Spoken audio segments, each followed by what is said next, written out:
नमस्कार मित्रों, महाराज किशोर प्रजापति अध्ययन गुरु परिवार में स्वागत है आपका। देखिए, हम दक्षिणी एशिया के बारे में 3 पार्ट बता चुके हैं। आज चौथे पार्ट के अंतर्गत आज हम बांग्लादेश, नेपाल और भूटान के बारे में चर्चा करेंगे। यह तीनों देश भारत के पड़ोसी देश हैं। यह तीनों देश भारत के पड़ोसी देश हैं। यह नेपाल देश है, यह भूटान,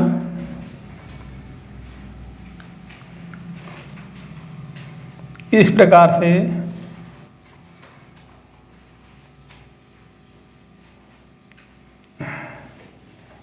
ये वाला बांग्लादेश,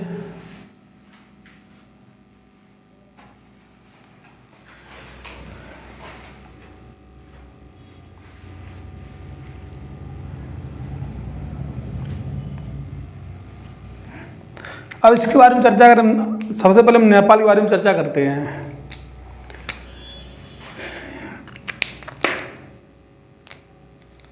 ये जो नेपाल देश है भारत के उत्तर में स्थित है, अर्थात यहाँ लिख सकते हैं हम भारत।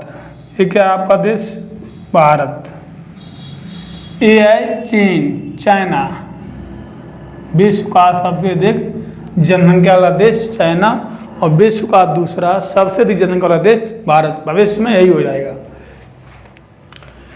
इन दोनों देशों के बीच में यह एक नेपाल देश है।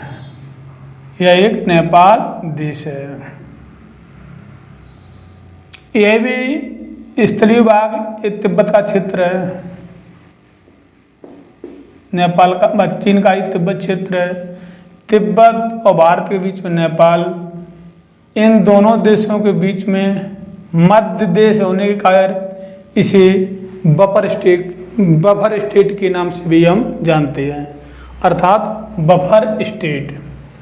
नेपाल कैसा देश हो गया? एक नेपाल जो देश हो गया है तो यह एक बफर स्टेट है। Buffer state.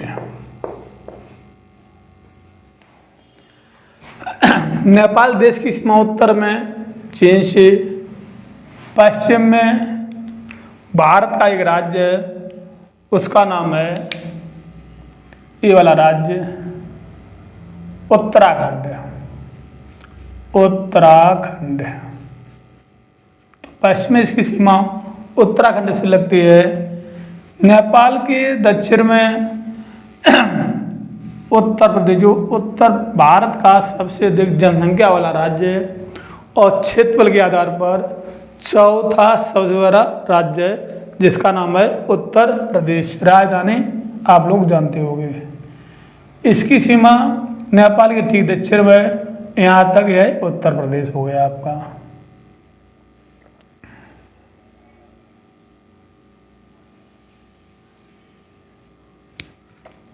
उत्तर प्रदेश के पूर्व में, नेपाल के दक्षिण में आपका एक बिहार स्टेट है। भारत का एक बिहार राज्य है जिसकी सीमा नेपाल से लगती है। नेपाल की राजधानी पटना। इसके पूर्व में ये वाला जो राज्य है, इस प्रकार से इसे बोला जाता है पश्चिमी बंगाल। पश्चिमी बंगाल, अर्थात पश्चिमी बंगाल की भी सीमा नेपाल देश से लगती है। यहाँ से पश्चिमी बंगाल इस प्रकार होते हुए और इसकी पश्चिमी बंगाल की सीमा भूटान से भी लगती है। यहाँ तक इस प्रकार से पश्चिमी बंगाल है। बंगाल बांग्लादेश, बांग्लादेश के ठीक पश्चिम में पश्चिम बंगाल, इसकी सीमा कहाँ लगती है? नेपाल से।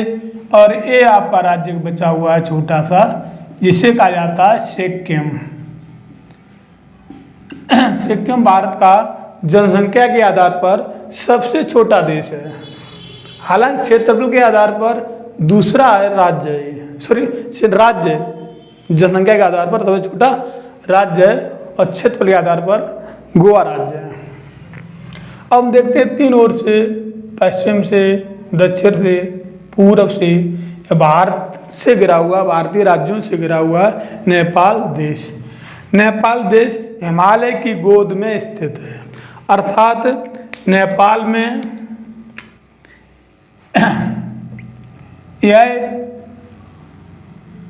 नेपाल देश में हम ये कह सकते हैं, ये जो पर्वत श्रृंखला है हिमालय में 3 पर्वत श्रृंखलाएं पाई जाती हैं पूर्व से पश्चिम। वो तीनों पर्वत श्रृंखलाएं नेपाल में देखने को मिलती हैं। एक वो हो गई, एक ये वाली हो गई।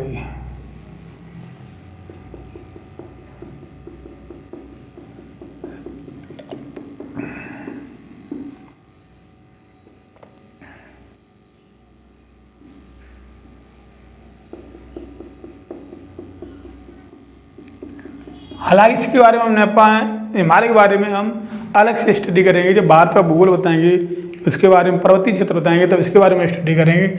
लेकिन नेपाल के संबंध में जो तथ्य हैं उससे मैं आज जान लेना आवश्यक है। तो यहाँ पर नेपाल की उत्तरी भाग है, उत्तरी भाग में यहाँ पर इसका नाम है महान हिमालय।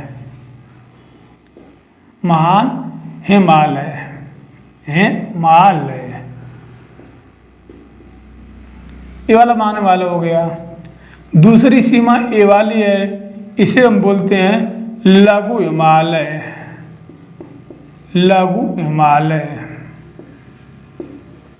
और तीसरी सीमा ये वाला हिमालय है, इसे बोलते हैं शिवालिक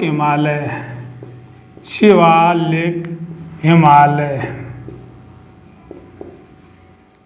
इस प्रकार हम देखते हैं कि नेपाल देश में हिमालय पर्वत की तीनों पर्वत श्रेणियाँ पाई जाती हैं। महान हिमालय भी पाया जाता है, लघु हिमालय भी पाया जाता है, शिवालिक हिमालय भी पाया जाता है। लघु हिमालय को अलग अलग जगह पर अलग अलग नाम से जानते हैं। जैसे यहाँ पर हम इसे बोलते हैं महाभारत श्रेणी, अर्थात ये लघु हिमालय हो गया। लघु हिमालय और महान हिमालय के बीच में काठमांडू घाटी है, या हम ये कह सकते हैं यह काठमांडू नगर है, काठमांडू नगर। नेपाल की राजधानी काठमांडू है। और दक्षिण एशियाई क्षेत्रीय सहयोग संगठन अर्थात सार्क, ये कहा जाता है सार्क, इसी बोलते हैं द 6 जो दक्षिण एशिया के 8 देश हैं, इनका एक संगठन, उसे दक्षिण भी कहा जाता है। हमने पहले लेक्चर में बताया था, उसका मुख्यालय भी काठमांडू में है। तो अब पूछा था काठमांडू किन पर्वतों के बीच में है, तो ये किसके बीच में है? महान हिमालय और लघु हिमालय के बीच में एक काठमांडू की घाटी है। उसी का काठमांडू घाटी के अंतर्गत ये नगर स्थित है। यह जनसंख्या के आधार पर नेपाल देश का सबसे बड़ा नगर है। और दूसरा एक व्यवसायिक नगर है विराटनगर। यहाँ पर 2 ही प्रमुख नगर हैं जो महत्वपूर्ण हैं, एक विराटनगर और दूसरा काठमांडू। काठमांडू इसकी राजधानी हो गया, काठमांडू घाटी में स्थित है। इसी को लघु हिमालय को हम यहाँ पर महाभारत श्रेणी भी कहते हैं, और इधर महान हिमालय, इन दोनों के बीच में यह स्थित है। और सार्क का मुख्यालय ये काठमांडू। आप सुना होगा कुछ दिन पहले 2015 के आसपास यहाँ पर भूकंप आया था। इतनी तेजी से भूकंप आया जो काठमांडू क्षेत्र के, काठमांडू की पूर्व साइड में उस भूकंप का केंद्र था। और 8 फीट जगह था। भारतीय प्लेट है, ये यूरेशियाई प्लेट है, ये दोनों प्लेटें आपस में ये टकराई, इसमें 8 फीट अंदर चली गई। ये भी पूछा जाता है ये सेंटर कहाँ था, काबू काठमांडू के पूर्व में ही था। उसकी हम चर्चा करें भूकंप, तो हम अर्थक्वेक जो बताएंगे, भूकंप बताएंगे, उसके बारे में चर्चा अच्छे से करेंगे। तो ये नेपाल देश हो गया। अब नेपाल देश में यहाँ की जनसंख्या कृषि पर आधारित है, कृषि पर डिपेंड करती है। और कृषि में ये भालू पालते हैं, बकरी पालते हैं, याक पालते हैं, इत्यादि चीज़ें पाली जाती हैं और ये पशुपालन किया जाता है। और कृषि में ये यहाँ का मुख्य जो उत्पादन होता है वो चावल का होता है, गेहूँ का भी कुछ हो जाता है, तिलहन का होता है। अर्थात यहाँ पर इस प्रकार से इस पर्वतीय क्षेत्र में हम इसका उत्पादन कर लेते हैं कुछ क्रॉप्स का भी। अब इस क्रॉप में यहाँ की हम जलवायु को एक दृष्टि डालते हैं अगर नेपाल की, तो हम ये देखते हैं यहाँ पर इसके दक्षिणी भाग में, अर्थात दक्षिणी भाग ये हो गया, जैसे ये महान हिमालय हो गया, लव हिमालय हो गया, बीच में घाटियाँ हो गई हैं, और यह शिवालिक हिमालय हो गया, ये सबसे ऊंचा हो गया, इसकी औसत ऊंचाई 6100 मीटर, नेपाल हिमालय 4500 मीटर, इसकी 1500 मीटर ऊंचाई। तो इसके दक्षिण में शिवालिक हिमालय के दक्षिण में ये वाला जो भाग आता है इसे हम बोलते हैं भावर क्षेत्र। नेपाल में ही बात कर रहे हैं ओनली भावर। और भावर के भी नीचे ये वाला जो क्षेत्र आ जाता है इसे हम बोलते हैं तराई क्षेत्र।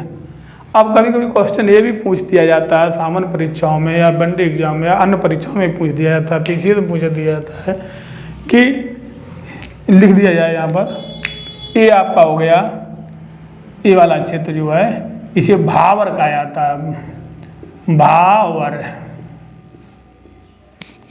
और ये वाला जो क्षेत्र है ये यहाँ वाला ये हो गया आपका तराई क्षेत्र,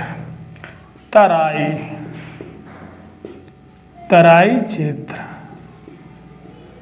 तो क्वेश्चन ये पूछा जाता है कि शिवालिक हिमालय ब्लैक वाली शिवालिक हिमालय और तराई क्षेत्र के बीच में कौन सा क्षेत्र स्थित है? तो हमारा वहाँ पर आंसर होता है भावर क्षेत्र। भावर क्षेत्र का होता है जब नदियाँ वहाँ से आती हैं, भावर क्षेत्र में आकर के नदियाँ विलुप्त हो जाती हैं, अर्थात मैदानी भाग में प्रवेश करने का प्रयास करती हैं। तो यहाँ पर जो पानी होता है, मान लीजिए ये क्षेत्र भावर क्षेत्र है, तो यहाँ से काट करके जो पदार्थ लाए हैं यहाँ पर बिछा दिए है, कंकर पत्थर भारी भारी, और जो पानी जब आएगा तो उस कंकर पत्थरों के नीचे चला जाता है और आगे जा करके निकलता है, अर्थात यहाँ पर इसे बोलते हैं हम तराई क्षेत्र में आकर के ये पानी निकलता है।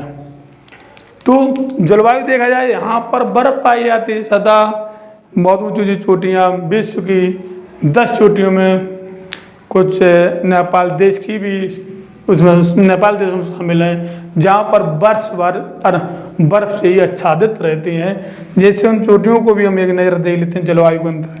देखिए चोटी, जैसे आपने सुना होगा विश्व की सबसे ऊंची चोटी, विश्व की सबसे ऊंची चोटी है, उसका नाम है, यहाँ पर स्थित है चीन और नेपाल की सीमा पर, हालांकि नेपाल में ही स्थित है लेकिन सीमा पर है, जिसका नाम है माउंट एवरेस्ट।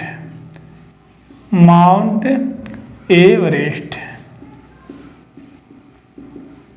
एवरेस्ट है, यह विश्व की सबसे ऊंची चोटी है। इसकी ऊंचाई 8,848 मीटर ऊंचाई है, जो विश्व की सबसे ऊंची चोटी है। हालांकि इसके नए सर्वे के आधार पर कहा जाता है इसकी ऊंचाई 2 मीटर और प्लस हो गई है, तो इस प्रकार से 8,850 मीटर मानी जा रही है। अब प्लस क्यों हो गई है? क्योंकि हमने अभी आपको एक शब्द कहा था, ये यूरेशियाई प्लेट है, ये भारतीय प्लेट है, ये दोनों प्लेटें आपस में जब टकराएंगी तो ये कोई चीज़ ऐसे टकराएगी तो क्या होगा, बीच वाला भाग में उभार होगा।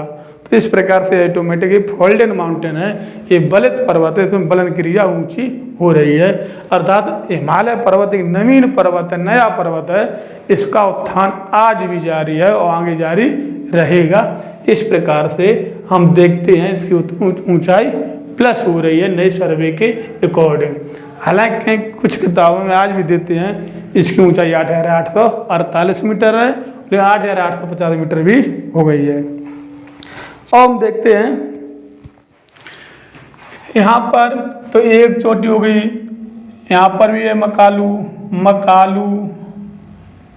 धौलीगंज, यहाँ पर अन्नपूर्णा। तो ऐसे यहाँ पर 5, 7, 8 चोटियाँ हैं जो विश्व की सबसे बड़ी चोटियों में ये शुमार हैं। तो यहीं पर देखिए भारत है, भारत के पास में नेपाल की सीमा पर कंचनजंगा चोटी, कंचनजंगा, इसका नाम है कंचनजंगा। जंगा या जुंगा दोनों शब्द कहे जाते हैं। जुंगा भी कहीं परीक्षा में लिख के आ जाता है, जिसकी ऊंचाई 8,511 मीटर है।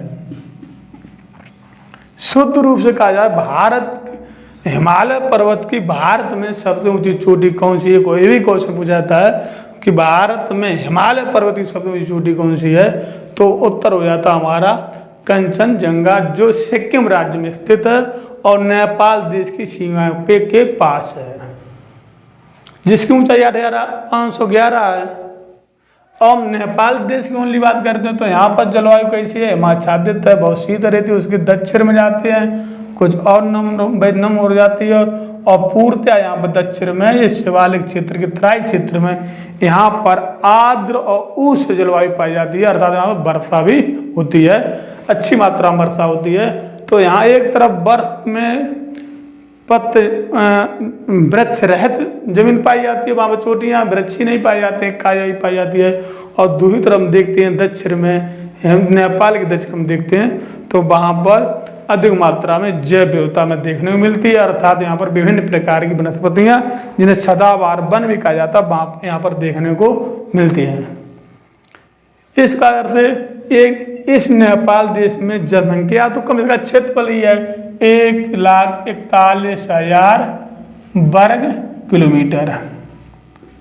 तो जनसंख्या भी यहाँ पर कम है। जो भी जनसंख्या गोरखा नामक शेरफा ये आदि यहाँ पर जनजातियाँ और कुछ लोग यहाँ पर पाए जाते हैं। ये भी लोग जो हैं यहाँ पर सर्वाधिक जनसंख्या का जो घनत्व देखने को मिलता है वो नेपाल क्षेत्र में अर्थात काठमांडू क्षेत्र में देखने को मिलता है। यहाँ पर तो इस प्रकार का यहाँ का व्यवसाय चलता रहता है, यहाँ के लोग रहते हैं और ये पर्वतीय हैं। तो बाकी आपने देखा होगा यहाँ पर बौद्ध धर्म के लोग अधिक मात्रा में पाए जाते हैं।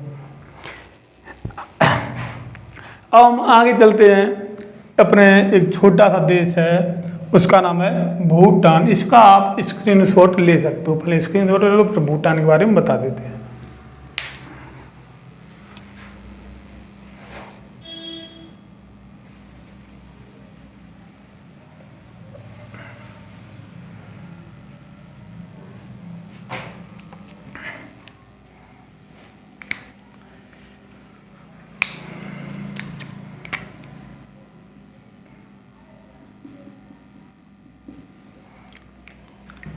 हिमालय की गोद में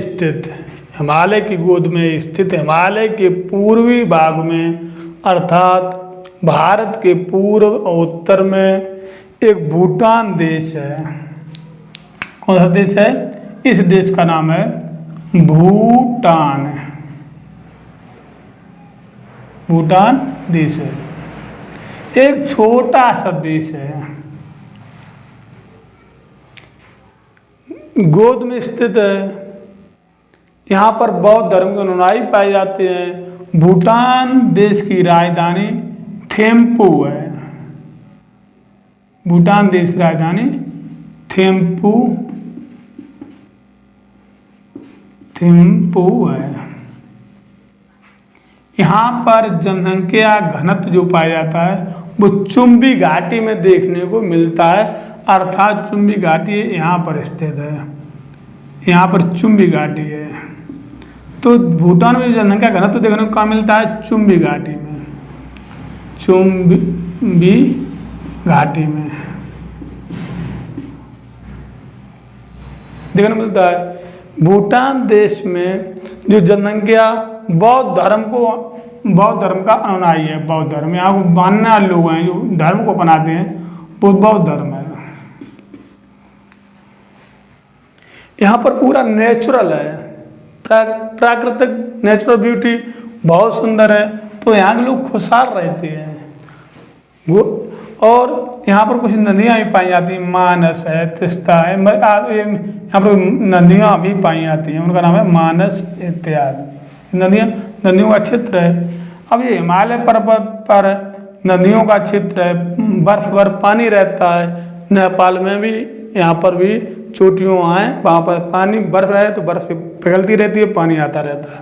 अर्थात नेपाल में भी यहाँ पर भी दोनों जगह पर, भूटान में नेपाल में एक जल विद्युत संभावना विश्व में सर्वाधिक है। संभावना विश्व में सर्वाधिक है। हालांकि नेपाल इसका उपयोग नहीं आप कर पा रहा। नेपाल में बहुत सी नदियाँ हैं, यहाँ पर आपने देखा होगा, कोसी नदी है, अवा नदी है, करावती नदी है, बहुत सी अनेक नदियों का उद्गम, अनेक नदियाँ यहाँ पर पाई जाती हैं। इसलिए यहाँ पर भी नेपाल में जल विद्युत की संभावना बहुत अधिक है। जो संभावना है उसका 1% भी विद्युत का उत्पादन नहीं कर पा रहे। हालांकि यहाँ पर एक चूखा परियोजना है, चूखा परियोजना के नाम से भारत और इसकी संयुक्त परियोजना, भूटान देश की संयुक्त परियोजना है, तो वहाँ से कुछ विद्युत का उत्पादन किया जाता है। इसी प्रकार से इससे भी समझौते किए, कोसी नदी के आसपास उसका गंडक नदी पर समझौता किया गया है, तो यहाँ पर भी इसका जल विद्युत का उत्पादन किया जा रहा है। लेकिन अपनी संभावना का अगर उपयोग करें तो बहुत अच्छे से उपयोग कर सकते हैं। तो एक छोटा सा भूटान देश, इसके दक्षिण में भूटान का कुछ यहाँ की सीमा देख लो। जैसे भूटान देश के पश्चिम में जो है, आपने अभी बताया था, यह एक सिक्किम राज्य है। ये भारत का राज्य है सिक्किम। सिक्किम के देखो सिक्किम के पूर्व में भूटान और पश्चिम बंगाल की भी सीमा भूटान से लगती है। ये वाला जो राज्य है ये असम राज्य है।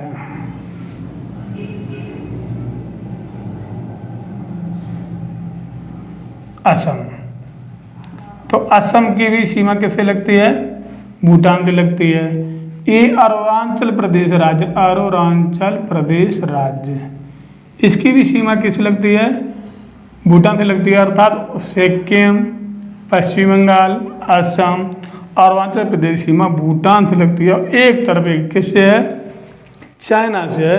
तो ये भी एक नेपाल देश की तरह बफर स्टेट है जो सार्क का सदस्य है। यहाँ पर ये चुम्बी घाटी, इसी के पास में यहाँ पर डोकलाम क्षेत्र है। डोकलाम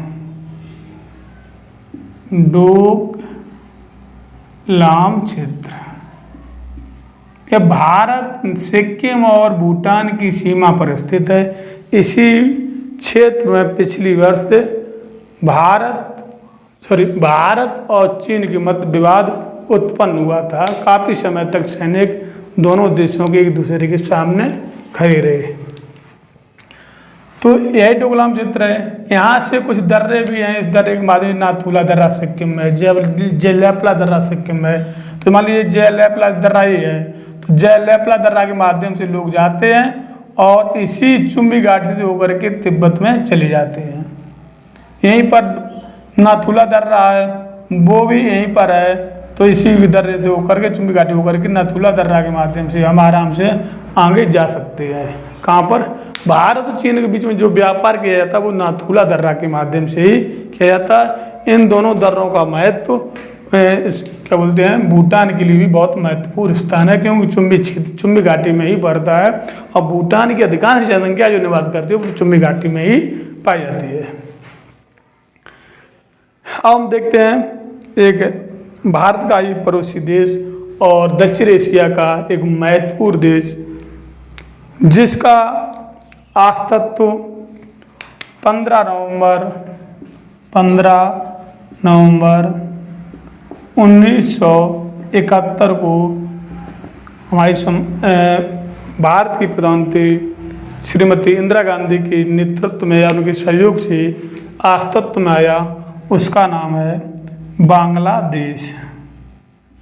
यह एक बांग्लादेश है, बांग्लादेश।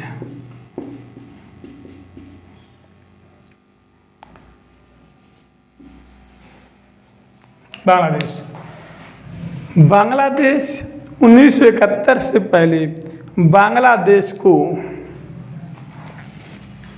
1971 से पहले बांग्लादेश को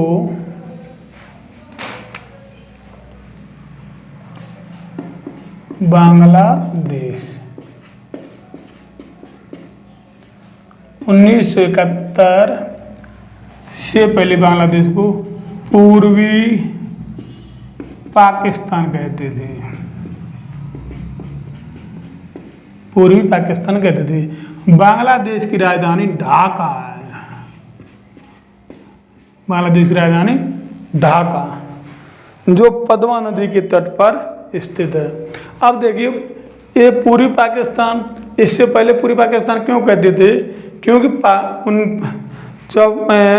14 और 15 अगस्त की नाइट में 1947 में जो डिवाइडेशन किया गया भारत पाकिस्तान का, तो पाकिस्तान को दो क्षेत्र में लगे।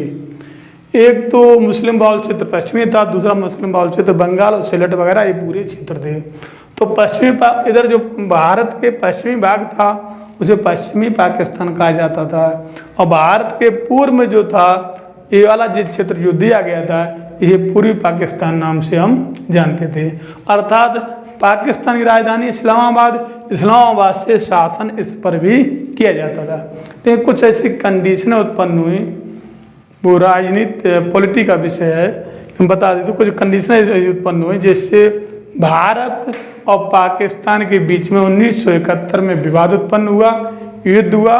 उस युद्ध में जिस देश का जन्म हुआ 1971 के युद्ध के फलस्वरूप उसका नाम बांग्लादेश है, जिसकी राजधानी ढाका है।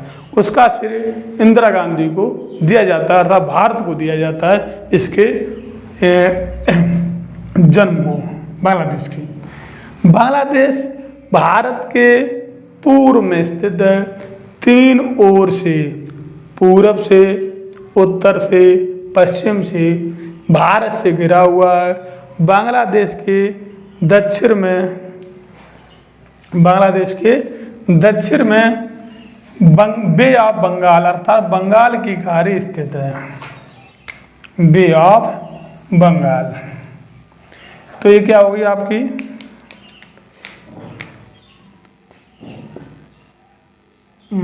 बंगाल की खाड़ी,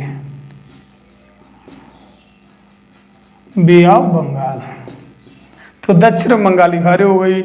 पूर्व में यहाँ पर ये जो सीमा लगती है यह म्यांमार देश है, म्यांमार एकदम दक्षिण पूर्वी एशिया के अंतर्गत, इसके बारे में हम चर्चा करेंगे। इसी को म्यांमार को में पूछा भी जाता है म्यांमार का पुराना नाम क्या है, तो इसे बर्मा के नाम से हम जानते थे। यहाँ पर अब देखिए भारत के कौन कौन से राज्य हैं जिनकी सीमा बांग्लादेश से लगती है। तो पश्चिम में तो पश्चिमी बंगाल हो गया, सॉरी पश्चिम में पश्चिम बंगाल। अब पश्चिम बंगाल क्यों नाम रखा गया? क्योंकि बांग्लादेश है, बंगाल ऑलरेडी पहले से ही था, तो बंगाल का पश्चिमी भाग था ये, बंगाल का ये पश्चिमी भाग था, इसीलिए भारत का जो ये राज्य है भारत के तो पूर्व में है, लेकिन बंगाल क्षेत्र के पश्चिम में, इसीलिए हम इसे पश्चिमी बंगाल इसका नाम रखा गया है। इसके बांग्लादेश के उत्तर में यहाँ पर एक मेघालय देश है, मेघालय, भारत का मेघालय राज्य है, और इसके उत्तर में असम राज्य है, ये असम। तो असम की भी सीमा यहाँ पर लग रही है, असम की सीमा यहाँ पर लग रही है बांग्लादेश से, और असम की सीमा यहाँ से लेकर के यहाँ तक भी बांग्लादेश से लग रही है, पूरब में भी लग रही है। इसी प्रकार से यहाँ एक राज्य का नाम है, इसका नाम है त्रिपुरा, यह है आपका राज्य त्रिपुरा। पुरा मतलब गांव, एक तरीके से है गांव है पुरा, जो 3 ओर से किसी क्षेत्र से घिरा है, उसका नाम है बांग्लादेश। तो बांग्लादेश से ये भी क्वेश्चन पूछा जाता है भारत का ऐसा कौन सा राज्य है जो 3 ओर से बांग्लादेश से घिरा हुआ है? पूरब से भी बांग्लादेश से घिरा हुआ है, दक्षिण में ही पूर्व बांग्लादेश से घिरा हुआ है, पश्चिम में भी बांग्लादेश से घिरा हुआ है। इसका नाम क्या रखा गया? त्रिपुरा। त्रिपुरा की राजधानी अगरतला। अब ये राज्य हुआ, इसके और पूर्व में यह आपका मिजोरम राज्य है। ये कौन सा राज्य हो गया? मिजोरम, मिजोरम।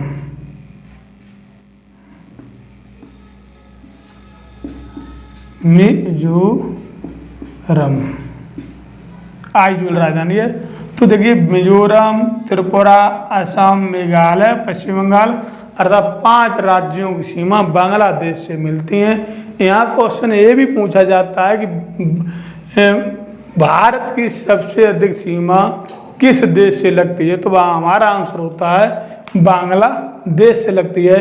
अब कितनी लगती है, यहाँ पर लिख सकते हो भारत और बांग्लादेश के बीच, भारत एवं बांग्लादेश के बीच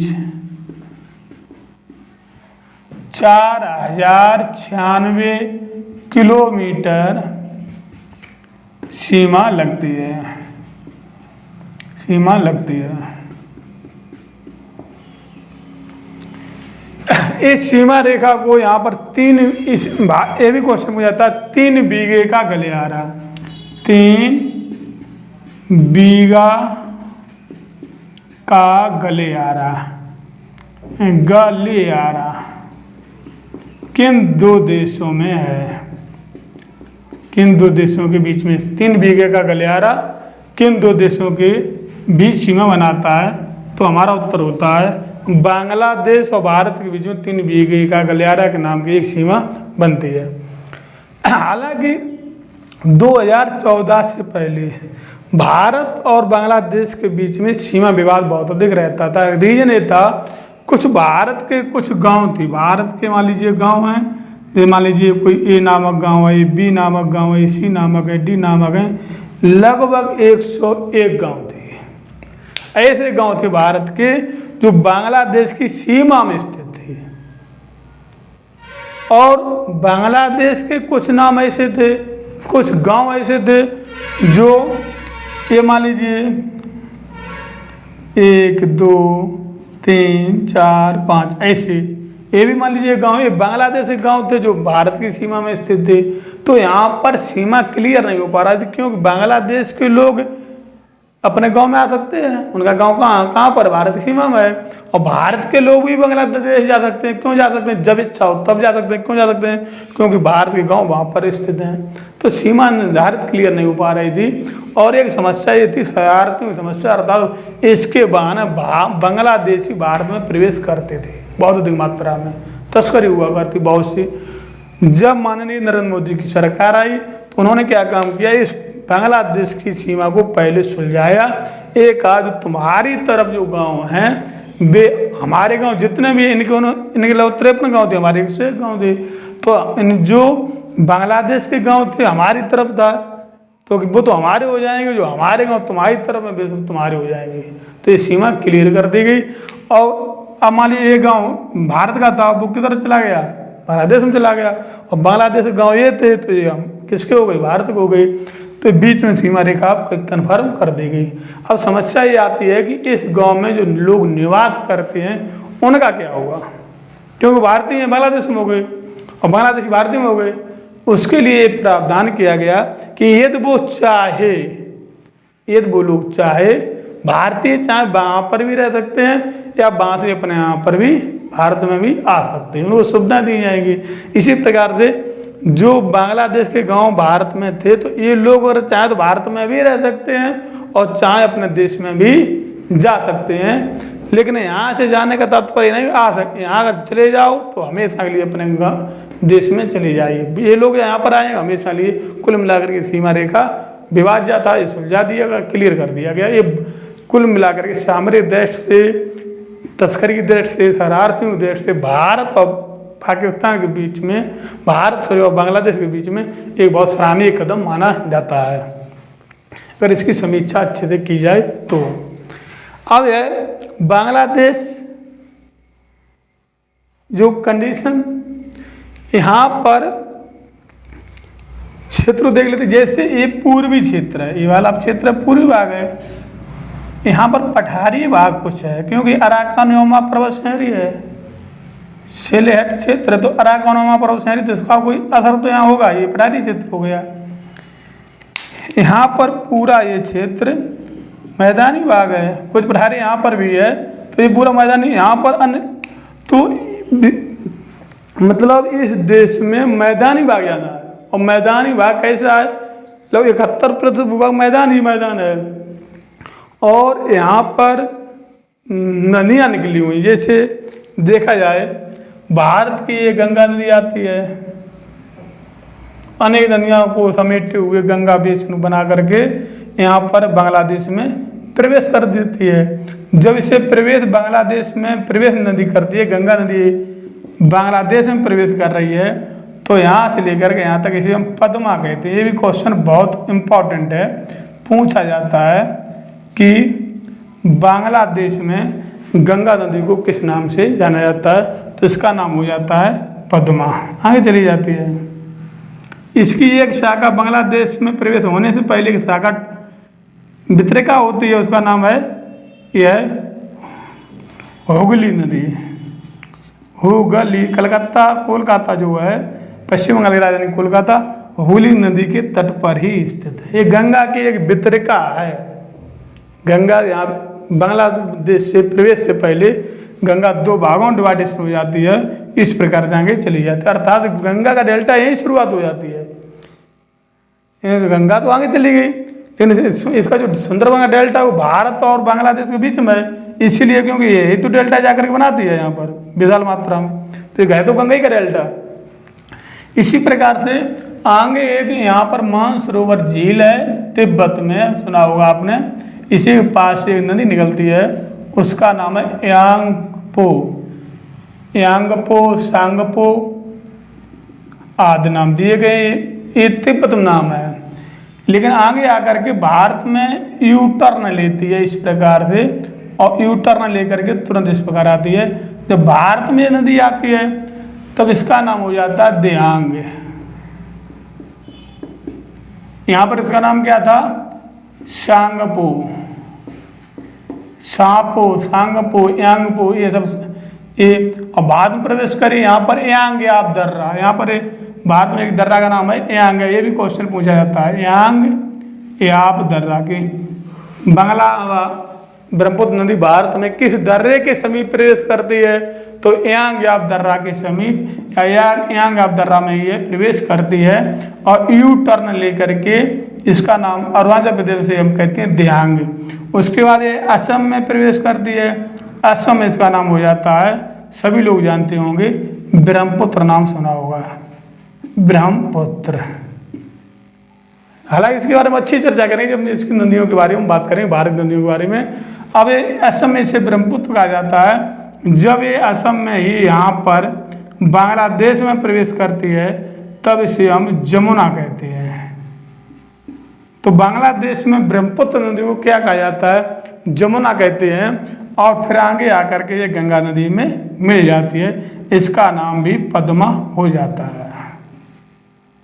और आगे जाती है, जब आगे जाती है तो इधर से एक नदी आती है त्रिपुरा मिजोरम होते हुए इसे, उसका नाम है मेघना। क्या नाम है? मेघना। तब इस नदी को ही हम मेघना के नाम से जानते हैं।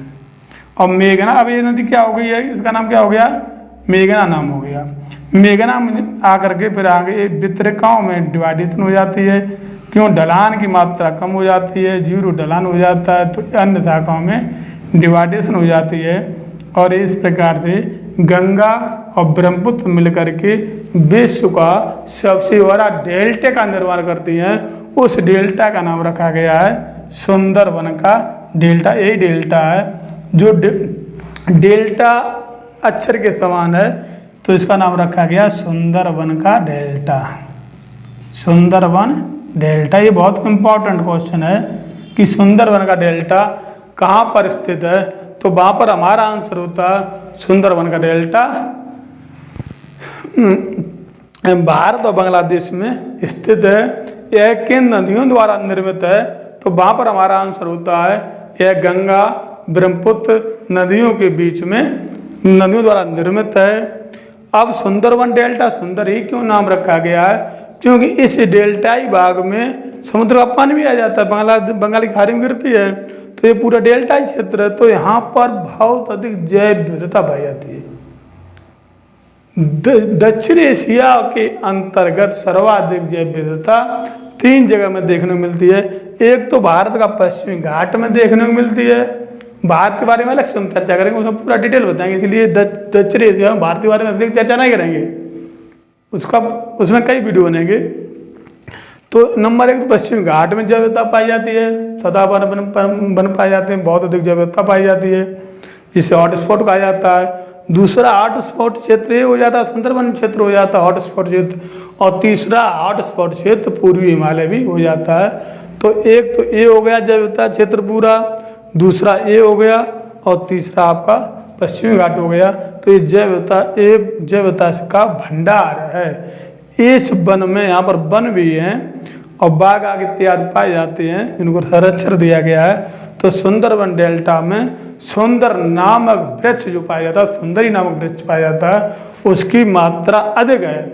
सुंदरी नामक वृक्ष की बहुलता है, उसी बहुलता के नाम, उसी के नाम पर इसका नाम रखा गया सुंदरवन डेल्टा, जो भारत का पश्चिम बंगाल और बांग्लादेश के बीच में स्थित है।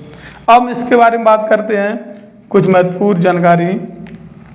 यहाँ पर अनेक नदियों का उद्गम होता है। अब ये देखिए, अनेक नदियाँ आकर के मिलती हैं। अब ये नदियाँ, सारी नदियाँ देखते हैं यहाँ पर निकलती हैं हिमालय से, जो सदाबहानी है। सदाबहानी का होता है वर्ष भर बहती है, वर्ष भर बहनी।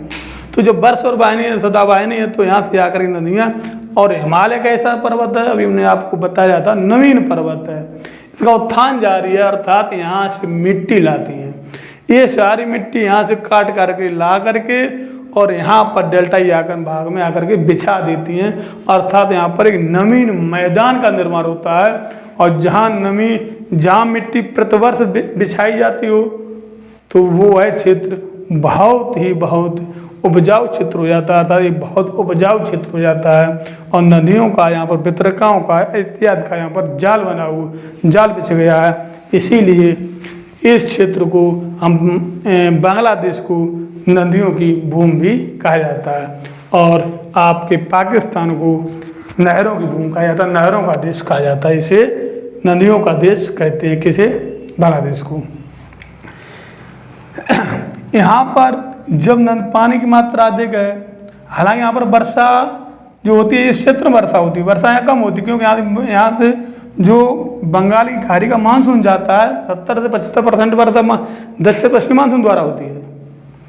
जो वर्षा यहाँ से जाती है, मानसून जाता है, वो यहाँ पर टकरा करके वर्षा करता है, और टकरा पानी कहाँ आता है? यहीं पर आता है। तो वर्षा तो यहाँ कम होती है, तो यहाँ टकराने से मेघालय में वर्षा होती है, त्रिपुरा क्षेत्र जो है यहाँ पर वर्षा ज़्यादा होती है, क्योंकि ये मैदानी भाग है। तो जब तक हवाएं मानसून हवाएं टकराएंगी नहीं तो वर्षा करेंगी नहीं। तो यहाँ पर बरसात तो जितनी मेघालय में होती है, त्रिपुरा क्षेत्र में होती है, तो यहाँ पर वर्षा नहीं होती है, लेकिन पानी सर्वाधिक यहीं पर पाया जाता है, क्योंकि पूरा पानी यहाँ पर आ जाता है। कुछ यहाँ पर जो वर्षा होती है, मानसून आगमन से पहले वर्षा हो जाती है, विभिन्न चक्रवातों के माध्यम से वर्षा हो जाती है, जो स्थानीय चक्रवात बनते हैं उनके माध्यम से वर्षा हो जाती है। इस वर्षा को काल वैशाखी के नाम से जानते हैं। ये भी बहुत इम्पोर्टेंट क्वेश्चन है कि काल वैशाखी वर्षा कहाँ होती है? तो पश्चिम बंगाल और बांग्लादेश की सीमा पर यहीं पर वर्षा होती है। कब होती है? यह मानसून से पहले हो जाती है। अब ये तो जब पानी की मात्रा अधिक है, तो यहाँ पर क्या होगा? तो यहाँ पर चावल का अधिक मात्रा में उत्पादन किया जाता है खाद्यांश के रूप में, और नकदी फसल के रूप में कुल मिलाकर के यहाँ पर पटसन का उत्पादन किया जाता है, जिसे हम कहते हैं जूट। जूट के उत्पादन में विश्व में भारत और बांग्लादेश का एकाधिकार है। अगर ये उत्पादन करके यदि निर्यात ना करें तो विश्व में शायद इतना इसकी कमी हो जाएगी। सारा उत्पादन जो होता है सुंदरवन के डेल्टा में होता है, क्योंकि जूट की जो दशाएं पाई जाती हैं उनके लिए अनुकूल भौगोलिक दशा होनी चाहिए, वर्षा अधिक होनी चाहिए, पानी का अधिक होना चाहिए, टेम्परेचर अधिक होना चाहिए, दलदली भूमि होना चाहिए। ये सारी चीज़ें विश्व में देखने को नहीं मिलती हैं। वो मिलती है, सारी कंडीशनें वो कहाँ मिलती हैं? भारत और बांग्लादेश में मिलती हैं, सुंदरवन के डेल्टा में देखने को मिलती हैं। इसलिए विश्व में सर्वाधिक जूट का उत्पादन करता है भारत, करता है बांग्लादेश करता है। बांग्लादेश का जूट उत्पादन में पहला स्थान है, भारत का दूसरा स्थान है। तो ये पूरा फिर इसका क्या करते हैं? वो निर्यात करते हैं। हालांकि जूट का जो क्षेत्र है बंटवारे के समय इधर चला गया, लेकिन जूट की जो मिलें पाई जाती हैं वो कहाँ मिले हैं? हुगली में पाई जाती हैं। हुगली जो क्षेत्र है, इस क्षेत्र में इस हुगली नदी के तट के दोनों ओर 15 किलोमीटर की रेंज में यहाँ पर इस क्षेत्र में क्या वो कारखाने पाए जाते हैं। लेकिन इसका क्षेत्र कहाँ पर ज़्यादा है? ये बांग्लादेश में स्थित है। यहाँ पर एक नारायणपुरा भी नगर है, बहुत फेमस है। त्याजी चिटगांव यहाँ पर है, बंदरगाह है, बांग्लादेश का बहुत महत्वपूर्ण बंदरगाह है। ये बांग्लादेश की राजधानी पदमा है। और बांग्लादेश में मुस्लिम जो धर्म के लोग अधिक मात्रा में पाए जाते हैं, कुछ हिंदू भी पाए जाते हैं, कम मात्रा में पाए जाते हैं। इस प्रकार से हमारा ये दक्षिण एशिया का जो हमने भौगोलिक जानकारी दी है वो हमने आपको 4 पार्ट में दी है। पहले पार्ट में दी, दूसरे में दी, तीसरे में दी,